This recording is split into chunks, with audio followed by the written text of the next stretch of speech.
Good job, thanks. All right, 10 seconds. I got Trey.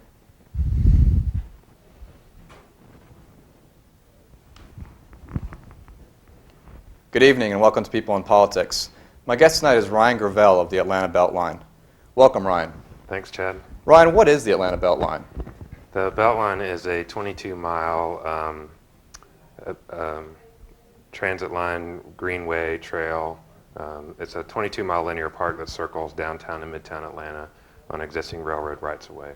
These are old rail lines that circle downtown and midtown Atlanta, and we're reusing them as a greenway trail, and that's transit line. Would the BeltLine be a trolley or a bike track, a running track? What would it actually be composed of? Yes, it's about the right-of-way for the railroad is about 100 feet wide generally, and it would have a transit line like a streetcar, an old trolley like you see in New Orleans on St. Charles Avenue trolley or something like that.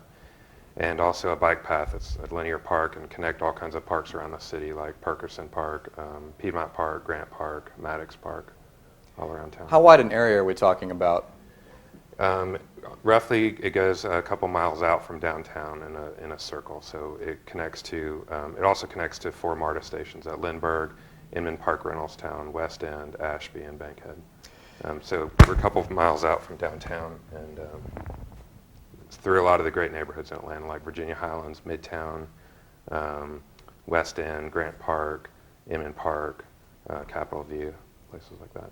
What are the benefits to creating a BeltLine inside the city? The BeltLine is great for neighborhoods because what happens is these rail lines were built after the Civil War to expand the industrial base of the city. So these are historic freight railroad lines, and the industries at that time used the freight lines for shipping and receiving. The city was smaller and grew up around this industrial swath, and so the rail line is buffered by this industrial. And then these great neighborhoods sort of nestle up against it all around the city. Now, most of the industry is leaving the city or abandoning the railroad, so 3/4 of these lines are out of service. Instead of using the railroad for shipping and receiving, the industries use trucks, which contribute to blight in urban neighborhoods. The little neighborhood streets were never designed to carry that kind of traffic. So it's great for neighborhoods because it reuses, it sort of generates a lot of economic impact in these areas for redeveloping into mixed-use kind of districts. You can look on the east side of town, like in Virginia Highlands, Inman Park, the old 4th Ward. There's a tremendous amount of new development in these industrial areas. The industrial land is being rezoned to residential and mixed-use categories, and so there's a tremendous amount of development in that area. Then you look at the trends around the city as thousands of people moving back into the city every year. There's increased pressure on the industrial land on the south and west side of the cities also. So in a perfect way, the more dense areas of development are concentrated on the transit line and the Greenway Trail. And then adjacent to that are these great neighborhoods that people like to live in. So. Now you talk about mixed use. What does mixed use mean? Well, it just means generally it means you've got residential or office uses above in the upper floors, and then you've got retail along the street level. It creates the kind of communities that people used to live in where uses are mixed up. People live and work and shop and play all in the same community. You don't have to get in your car and go to another place to do those things. A lot of the suburbs now, everything's separated, so you've got to drive anywhere you want to go. And this sort of just goes back to the old way of doing things where everything's mixed up. So. Now these lines that you're talking about, the railroad lines that the city was built around, are we talking about railroad as far as commercial railroad, or are we talking about streetcars, or both? Well, historically they were freight railroad lines, so these were used for shipping and receiving of industrial materials and goods. But 3/4 of those are abandoned now, so they're not being used for anything now. The proposal is to reuse the right-of-way for a transit line, like a trolley, trolley car. So there'd be stops at most of the major streets, and if you live in the neighborhood, you would walk down the street and get on, and it would connect you. You could either go up to the park or down to go shopping, or you connect into MARTA, which would take you into downtown or the airport or wherever you wanted to go. Do those actual historic rail lines still exist? Mm-hmm. Yeah. Where are they, and how would you find them? And Well, are they noticeable? Could you just walk around Atlanta and see them in different places? Yeah, absolutely. If you start at the top about 12 o'clock and go around the clock face, at about 2 o'clock, the BeltLine creates the eastern boundary of Piedmont Park. So you're right on Piedmont Park. From there you go south past City Hall East, right next to City Hall East, and down towards the Carter Center, near the King Center. You're about 3 or 4 blocks from the King Center. And then it continues south into Reynoldstown and crosses Memorial Drive and I-20 down towards Grant Park. Coming around the southern side, you're just about 5 or 6 blocks south of the zoo and Grant Park, and then it heads west towards West End, Oakland City, crosses Pryor Road and Metropolitan Parkway just south of University Avenue. It heads northwest into West End, crossing at Cascade and RDA come together at the Kroger shopping center there. Head up the west side, you go into the AUC school area, right behind Booker T. Washington High School. It crosses MLK, goes into the Ashby MARTA station, and then heads up west towards the King Plow Art Center, and over towards Collier Road and Howell Mill and all that, back up into Lindbergh. What would these actual cars that would be using the BeltLine look like? Well, that's still up in the air. But they're a streetcar version, like in St. Charles, like the old streetcars that used to run the streets of Atlanta. But you still see them in other cities like New Orleans or San Francisco. They've got rails. They ride on rails. They're smaller cars. They got the electrical service overhead with the wire. You can walk across the tracks. We're not talking big MARTA stations like escalators and parking lots. There's nothing like that. It's just you can walk across the tracks. It's more like a bus stop with a little shelter and a sign and a kiosk. How did you become involved with this proposal to build a BeltLine through the city of Atlanta? This was my graduate thesis at Georgia Tech, and I finished it in December of '99, and I did a graduate studies in architecture and city planning. And I, like everybody else, put my thesis on the shelf, and went to work for an architectural firm. And while I was there and talking to some colleagues, we started thinking we should get the idea out there. And so we sent about 50 letters out to all kinds of different people, including the DOT and MARTA and Greta and the governor. And we got a great response from Kathy Willard, who was at that time the council member for District 6, and also chair of the Transportation Committee. Since then, she was elected to City Council President, and she really took this project on. She got all kinds of support from neighborhood groups and other groups all over the city, business leaders, and really a real champion for the project. So she got it into a MARTA study. MARTA is currently doing a feasibility study of this and some other projects combined together. And also she got the mayor's support, and between she and the mayor, they've put together a BeltLine steering committee who's chaired by Dr. Patton from Georgia State and Barney Sims, a VP at the Housing Authority and a big neighborhood leader in Southwest Atlanta. Together with the rest of the committee, they're looking at the possibility of using a tax allocation district around the loop, which would help fund it. That's not decided yet, but that's one option that they're looking at. But also we're in the regional transportation plans. There's $150 million in dedicated federal funding for the BeltLine. That's not enough to do it, but we need a lot. I mean, it's a pretty expensive project, but it's a step in the right direction. What are some of the estimates that you're getting on the cost of the project? We hear a lot of range of different numbers, and it really depends on what scale of project you're looking at. You can, if you do the bare bones version, it could be as low as 200,000 or 300,000 or 100 million, or it could be up as 600 million, something like that. What is your role in the Atlanta BeltLine proposal? Well, I did a lot of volunteer work with Kathy Willard when she was city council president, pushing the project around the city to different neighborhood groups, business groups, other organizations and nonprofits, just generally developing momentum behind it like that, which is really the reason why we are here today, is just the general public support. But at the same time working for an architecture firm. I'm now, last winter I created a nonprofit group called Friends of the BeltLine.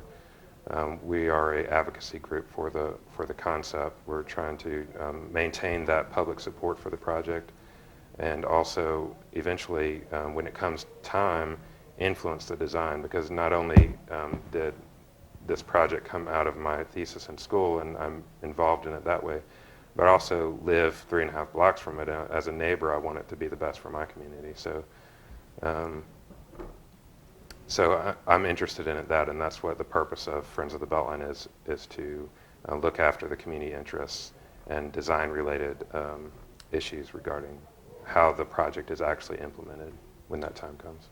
What are the impediments to getting this BeltLine proposal off the ground? The main impediment, I think, is the access to the right-of-way, because Excuse me, what do you mean by right-of-way? the right-of-way is the width of property that the railroad owns, in addition to the track itself. The track only takes up about 15 feet. The property itself is 100 feet or more. So that's what they call the right-of-way. We have to get access to that. The northeastern section along Piedmont Park is for sale, and so there are people looking at that. The southeastern section is owned by CSX. There is one user on that that runs a train every week or so. The southwest section is owned by the DOT, and then the northwestern section will remain in use. It's owned by CSX, and they run several trains a day. We're going to try to find a way to share it.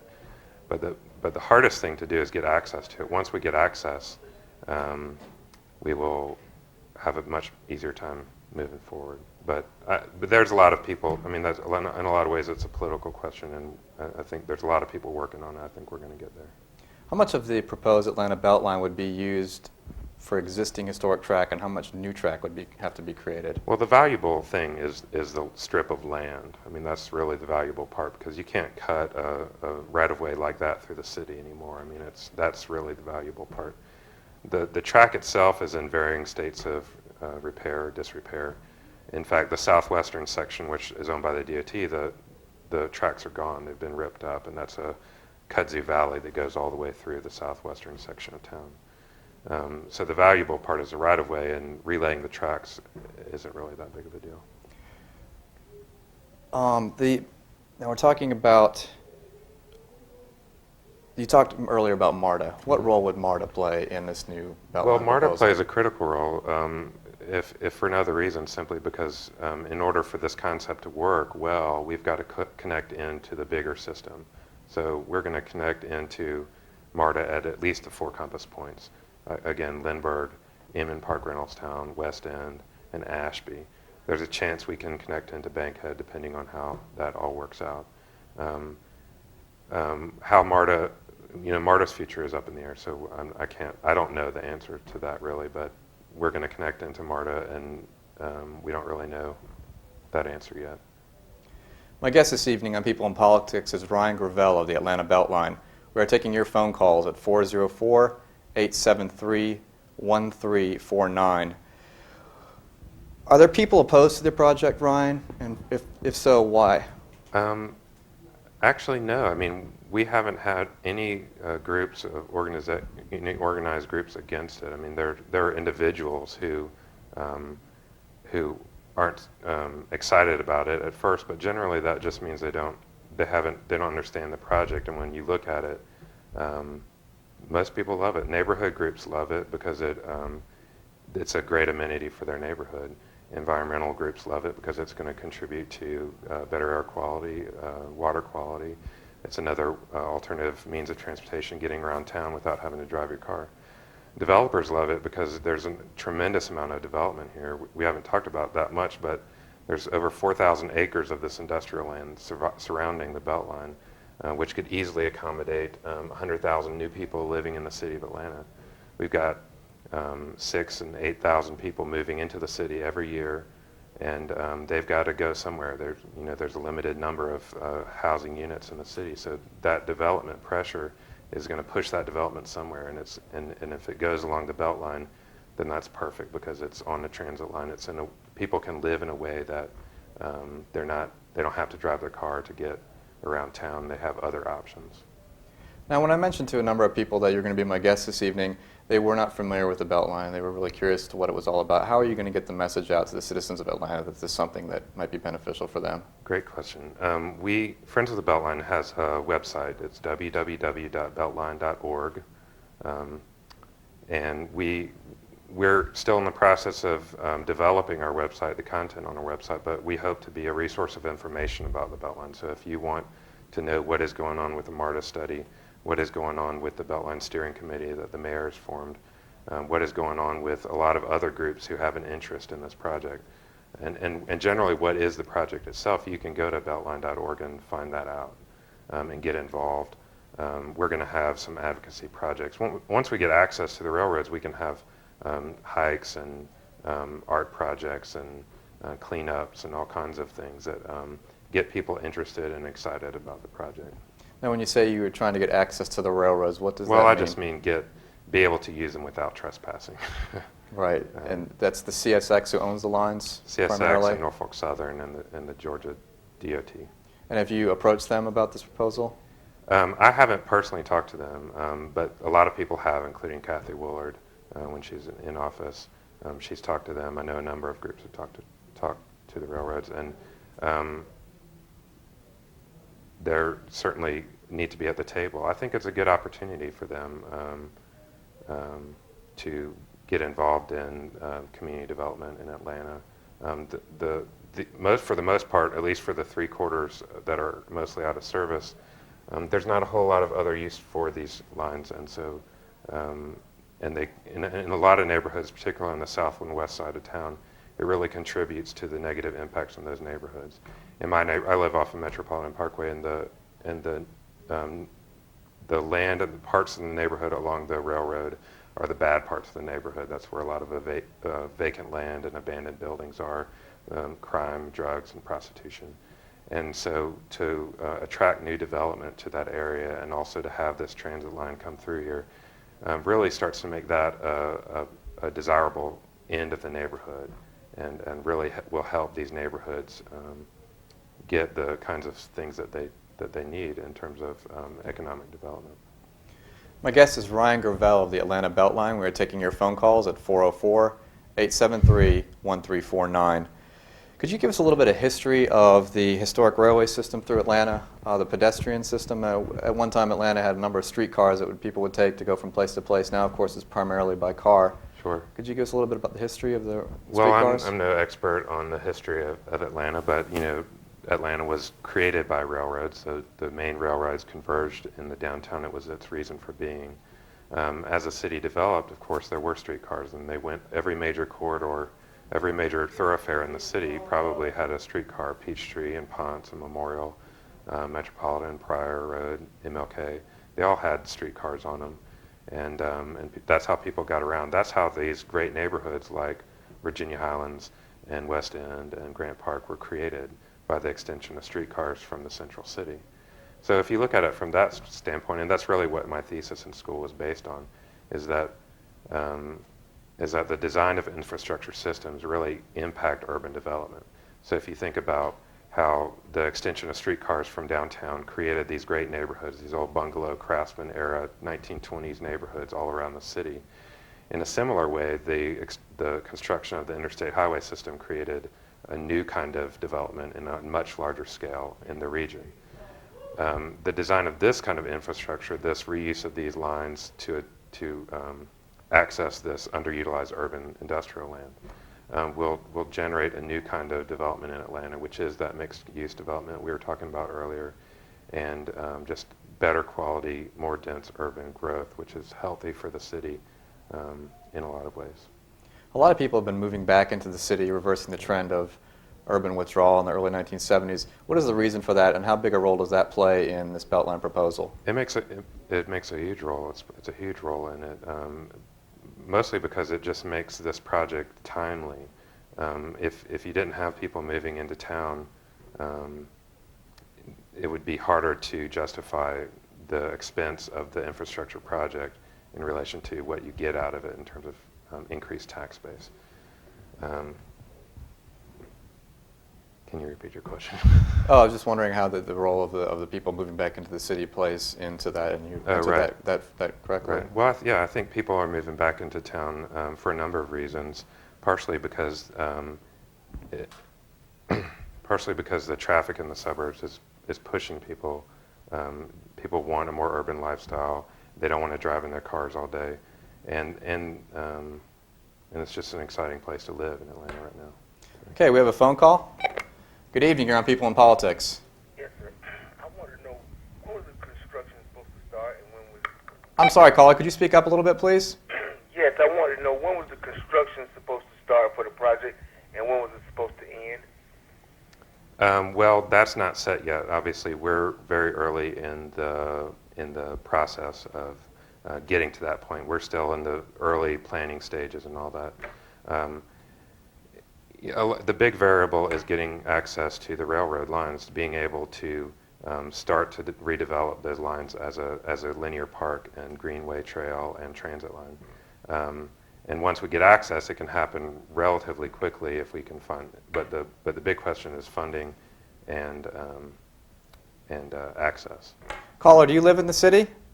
Yes, I do. What part of Atlanta do you live in? Southwest. What do you think about this proposal for an inner-city BeltLine? I think it'll be a wonderful idea if we can go ahead and get it started. I mean, what's going to be the holdup? I mean, if we're going to do it, let's go ahead and do it, right? Right. You said you have the backing of the city for this, correct? Yes, the city is very supportive of it. Mayor Franklin is a big supporter of this, and she's making it a priority. So we're very excited about that. Where would the funding come from? That's a good question. One possibility is this idea of this tax allocation district, which would surround the thing, which is not an additional tax on your property, but if the BeltLine is built, then the industrial land following it becomes immediately more valuable as a development opportunity. Because of that, it'll be taxed at a higher value. It's more valuable, so the taxable value is higher, and then that incremental increase in change will be used to build the project itself. That's one idea. Another is all kinds of, I mean, there is limited federal funding. One thing that we've got to deal with in this region, in the state of Georgia, is funding for transportation projects, non-road related transportation projects. Roads are just very heavily subsidized. Highways are subsidized in the city, and we've got to find a way to leverage some of that money to pay for the problems that all the roads cause, which are and the solutions to that, which are transit systems, commuter trains, inner-city rail projects like that. Thank you, caller. Are there light rail lines being built in other cities? Absolutely, they're being built in a lot of other cities across the region, and cities that are relatively similar to Atlanta, like Dallas and Houston and San Diego, these Sun Belt boom towns. There's a lot of opportunity and a lot of models to follow for the BeltLine. It is a unique project, and I think it really is going to gain some national attention because it is the reuse of these existing freight railroads that circle the central city and connect in the bigger system. It's about it's a linear park and a bike path. It's going to attract a national attention from that standpoint. The transit systems, light rail projects being built in Houston, for example, is in city streets through the downtown area.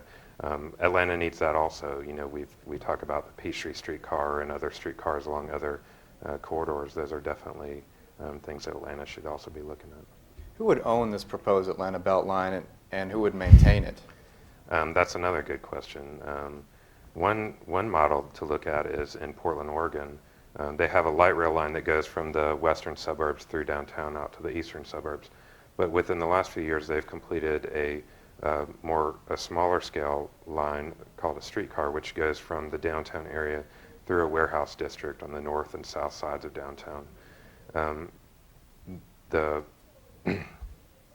That project was funded through, they get funding from parking meter fees, fares, a number of different things. But it's run by a nonprofit group, which is called Portland Streetcar Inc. They do all the bureaucratic decision making of the project. That they hire back their local transit authority, which is TriMet, to do the operations and maintenance of the track. So What has been the response of the community of these cities such as Portland and Houston to a light rail system? it's been very successful all over, and very, very successful in every case I've heard of. If this BeltLine is built in Atlanta, will people pay a fee when they get onto this trolley system? Well, that's another good question. I mean, that's going to depend significantly on our funding. We can, hopefully, in an ideal world, you don't pay until you hook into the bigger MARTA system. So if I'm riding from my house and I'm riding up into the West End station, when I transfer, I pay the fee to get onto MARTA. And the purpose for that would be to minimize the trips that I would take by car. If I want to go shopping, I can get on there. If I want to go to my friend's house or go to the park, it encourages people to take those short trips on transit. How can people become involved with this proposed Atlanta BeltLine project? Well, the best thing I can recommend to you is to go to our website, again, www.beltline.org, and find out. We're still in the process of developing it, and really all the processes, the MARTA study, the BeltLine Steering Committee report, all of these things are very current, so they're going on right now. There will be public hearings later in the summer for the MARTA study, in the fall for the other projects going on. So you can go to our website and find out about when there are going to be public hearings, when there are opportunities to get involved. Once we get a little better organized, we're going to also have sort of volunteer events where we get people interested in it, cleanups. On my end of town, the people do a lot of illegal dumping along the railroad where it's abandoned, and so if we do cleanups, it not only improves the community right away by making our community cleaner, but it also gets people interested and excited about the project. So. This proposal that we're talking about, when was it actually initiated? What year are we talking about? Well, there's been a long history actually for the reuse of these rail lines. The city back in the early 90s came up with an idea to reuse it as a steam train trolley tour type thing. They also had some bike paths on some portions of it. And that sort of led into the Cultural Ring proposal, which was right before the Olympics, which was the idea to have a steam train tour that would take people from underground Atlanta out to the Botanical Gardens or the King Plow Arts Center, sort of a cultural destination tour. And so my advisor at Georgia Tech was involved with that. So when I started my project, he encouraged me to take it to the next level in terms of combining it with land use strategies for urban redevelopment, mixed use, combining it with this need for all these people moving back into town to find somewhere to live and develop that as a smart growth kind of strategy. Thank you for joining us tonight. You've been watching People in Politics. My guest, Ryan Gravel of the Atlanta BeltLine. Thank you for joining us tonight, Ryan. Thank you very much, Good night. Chad.